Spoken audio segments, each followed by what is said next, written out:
Hi everyone. I'm going to go over homework 8 so that since I'm not in school to answer questions, you can at least see me go over the questions. You can skip through the video, get to the questions that you might have. So for number 1, we're asked to solve for A in terms of B and C. So this is very similar to a question from lesson 8 that we went over yesterday. I first want to identify the LCD. So I can see that I have factors of A, B, and C, all unique in my denominator.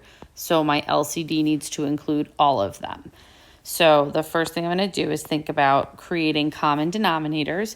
In this first fraction, I can see that I would need the B and the C being multiplied with A. So I'm going to do that to the top and the bottom. The middle term would need the A and the C, both in the top and the bottom. And then the last term would need A and B. So once I've created common denominators that all include the factors of A, B, and C, I'll cross them out. And now I'll solve the top. So I have BC plus 3AC is equal to 1AB.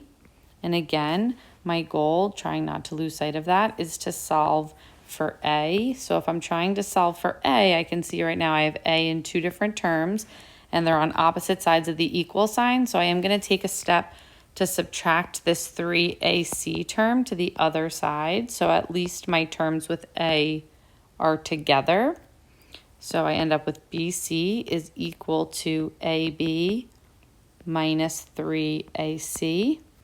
Then, recognizing that I have these two terms and they have this common factor of A, I can factor it out using GCF. I would get A times B minus 3C on one side, and then that BC factor term on the other side of the equal sign. And now I'm going to divide away this binomial factor of B minus 3C into BC. Sorry, B minus 3C. So A is equal to BC divided by B minus 3C. Final answer. Okay, number 2. Number 2, I'm looking at this equation. I see two terms that have, denominators, one that doesn't have one clearly stated, so I'm going to place this over 1. I'm also going to remind myself that x squared minus 9, if I factor it, it would be x plus 3, x minus 3. So my LCD, I can see I already have two factors of x minus 3, one factor of x plus 3, so I need both of these factors to account for all my denominator factors. So this middle term is going to need both of them, x plus 3, x minus 3 on the 1, x plus 3, x minus 3. It's so easy to think that the 1 is like, oh, it's just 1. I don't have to do anything with it. That's usually the common mistake here, is that students forget to change the 1 to also have a common denominator, but it's a term in your equation, so it also needs to have a common denominator if your goal is to now cross them all out. So I have 30, because I didn't have to do anything to that first term, plus 1 times x plus 3x minus 3 equals 5 times x plus 3. Okay, so now a little multiplying to do. I have 30 plus x squared minus 3x plus 3x. Those will cancel. So really just x squared minus 9 is equal to 5x plus 15 when I distribute the 5. Let's see what else I can do here. So maybe x squared plus 21, if I combine like terms, is equal to 5x plus 15. And now I'm going to bring the 5x and the 15 over. And I get x squared minus 5x plus 6 equals 0. And then what multiplies to 6 and adds to negative 5 would be negative 2 and negative 3. Which then, if I think about each of these factors equaling 0, I would get possible answers of 2 and 3. And then I just have to remember, based on my original denominators, I can't let any of my denominators equal 0. So I can see if x plus 3 is a denominator and that can't equal 0, then x cannot be negative 3. And if x minus 3 was a factor in my denominator, which it was, then x cannot be positive 3. So my undefined values of 3 and negative 3 overlap, at least the 3 does, with this answer. So I have to reject the positive 3 because that is what we call an extraneous solution or an extraneous root, and just keep the 2. So I'll zoom out if that's helpful for anyone to just kind of look at that for a moment, and then we'll take a look at the back 2 questions as well. Okay, so for question number 3, we were given a graph and we're asked if this is the graph of p of x shown to the right, what would be the remainder when p of x is divided by x minus 1?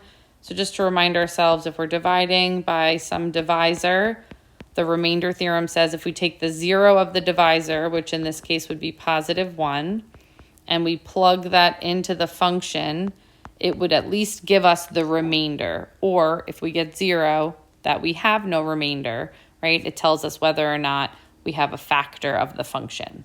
So if I had the function of p of x, the equation, I would plug 1 in for x.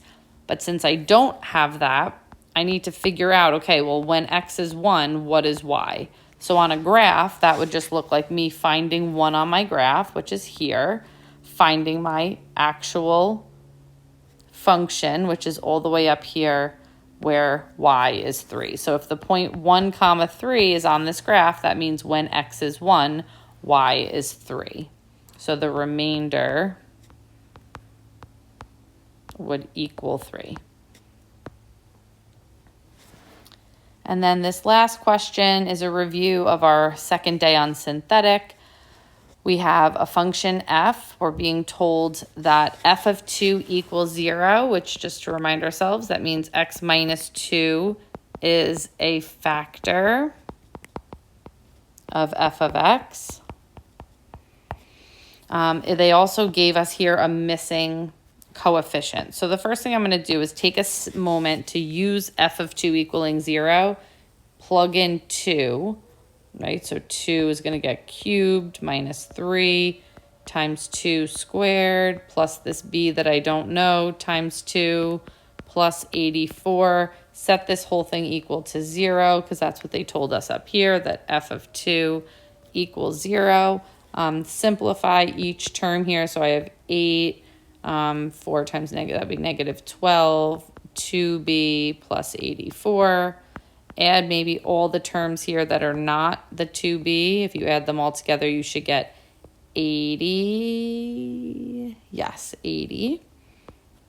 And then if that's equal to 0, we'll subtract the 80. So negative 80 equals 2b. Divide by 2. Negative 40 equals b. So now if I just take a moment to rewrite my function, f of x is really x cubed minus 3x squared minus 40b plus 84. They are asking me to algebraically determine all the factors. Unfortunately, the way that this 4-term polynomial is written, I can't factor it. So that leaves me with using the x minus 2 factor and dividing it into f of x so I can possibly factor the quotient after one round of division. And because it's x minus 2, I am going to use synthetic division. So I'm going to take positive 2, the 0 of x minus 2. And I'm going to set up my synthetic division with coefficients of 1, negative 3. Now I know the negative 40 and 84. I'm going to bring down the 1. 2 times 1 is 2. Add straight down, get negative 1. 2 times negative 1 is negative 2. Add with the negative 40 to get negative 42. 2 times negative 42 would be negative 84, and there's my 0. We already knew we should have a 0, right? That there was no remainder. And then working backwards after the remainder, this is always the constant term in your quotient. This would be the x to the first. This would be the x to the second. Okay, so at this point, we now know that f of x is equal to a factor of x minus 2 times this quotient, x squared minus x minus 42. And then that is able to be factored even more. So x minus 2 times what multiplies to negative 42 and adds to negative 1 would be negative 7 and positive 6. So this is my final answer in fully factored form. I hope that this video was helpful going over the homework. Feel free to rewind or go back to any of the questions and look it over. I'm happy to also answer any questions you still might have on this homework when I return on Monday.